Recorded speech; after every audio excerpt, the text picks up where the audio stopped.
Hey, it's Alyssa. Welcome to another video on Medicare Media USA, where we talk everything Medicare. Today, we're going to go over the two things that Medicare supplement, that people going into a Medicare supplement and some people already on a Medicare supplement will ask me. If you're looking for the full length Medicare 101 webinar, it is in the link below in the description. So let's get into it. One of the questions that I hear is, Alyssa, what if I change my mind? What if I enroll into some, and you know what? This is a Medicare question in general. I hear people say, well, what if I choose an Advantage plan and then go into a supplement later? Can I do that? Can I move from my supplement to an Advantage plan? Here is a way to look at it. It is easier to go from a Medicare supplement to an Advantage plan any day. I say any day, I should say all day. But my point is, it's easier to go from a supplement to an Advantage plan because an Advantage plan does not ask any questions. A Medicare supplement does outside of your IEP, your initial enrollment period, or your open enrollment period. Keep that in mind because not everybody, I can't tell you how many times I've heard, yeah, I'm pretty healthy. I had a stroke last year. I had cancer about 2 years ago, and really all I'm taking is insulin and a high blood pressure pill. And okay, so remember, we're talking to insurance companies here.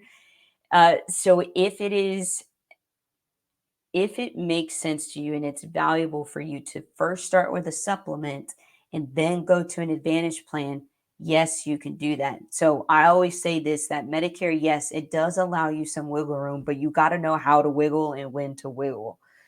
So a way to do that is to start with a Medicare supplement plan and then go into an Advantage plan. You can do that by using what's called a trial right period. So I have John, and he is going into a Medicare supplement. The very next year, he calls me. He says, you know what? All my friends are on this other plan. I think I want to give it a go. So we do.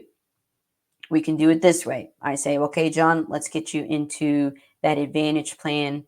And before the end of the year, I'm going to call you to see if you want to stay on that Advantage plan or go back to it. Here's why.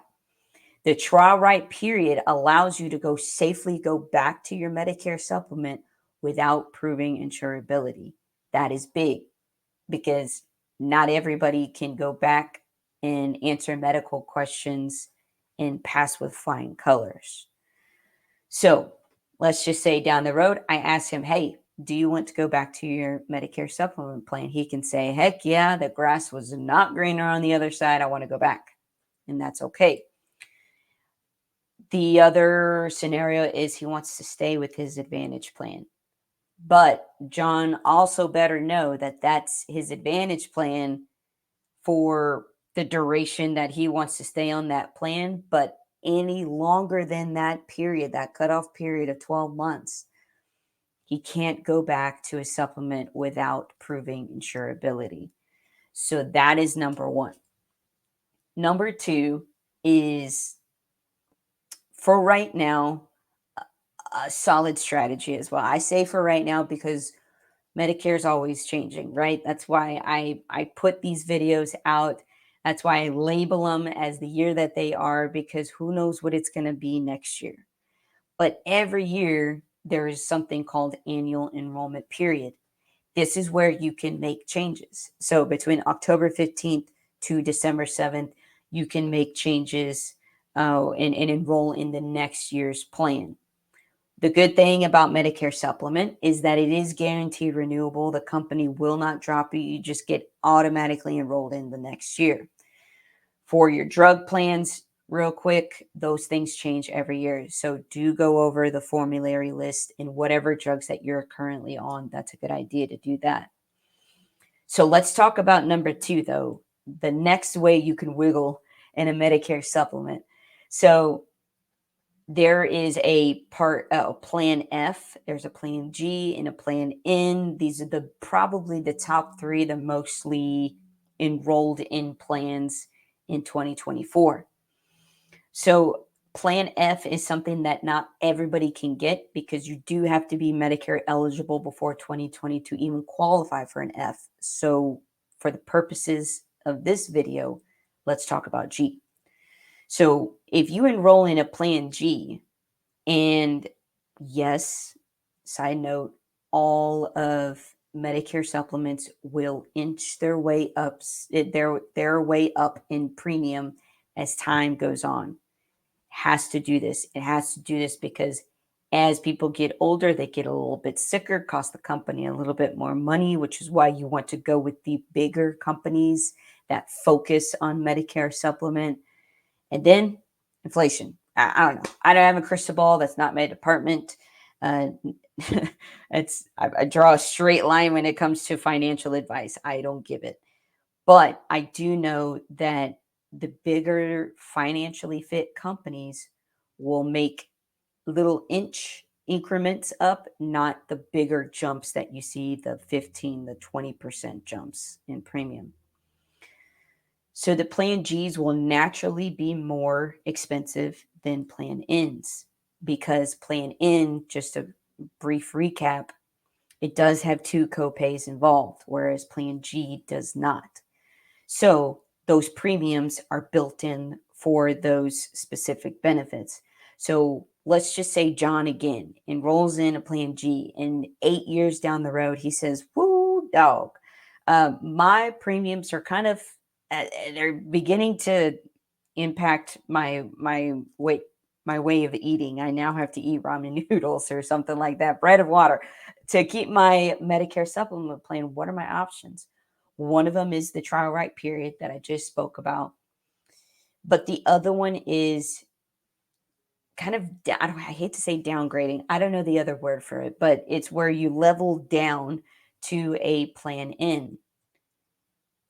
Most companies, even from a G to N, will make you prove insurability if you're outside of your open enrollment period. But there are a select few companies that say, don't worry, if you decide to go down to a plan N, then you don't have to prove insurability. So this is something that I look into whenever I'm doing research for my clients, saying, "Hey, if this is what makes the difference between company A, company B, and company C, that you're allowed this little bit of wiggle room in the future." Sometimes that's the tipping point, and they want to do business with that company. Sometimes it's the company that has the lowest premium to start out with, and they say, "Well, my wiggle room is starting at a lower premium." Different strokes for different folks. But I am telling you that one of your options is to go from a G to an N, but with select companies. So if that is something that you need to be that you need to know, you either call the company or you call a broker like myself. So those are the two things that I see, and those are the two reoccurring questions all the time that I have with beneficiaries going into a Medicare supplement. The other one is, well, what about enrollment period? Just remember that your Medicare supplement is guaranteed renewable for the rest of your life. What you do remember have to go over is that drug plan. Okay, so that's all for now. Click subscribe, like, comment, load it up with comments. What are your questions, maybe about a Medicare supplement, or are you seeing other wiggle room within Medicare? There's all kinds of strategies. These are the ones that I know of and that are the most popular. So I hope you got a lot out of today. Like, comment, subscribe, and do share this. My entire channel is chock full of good things with Medicare, and I'll see you in the next video.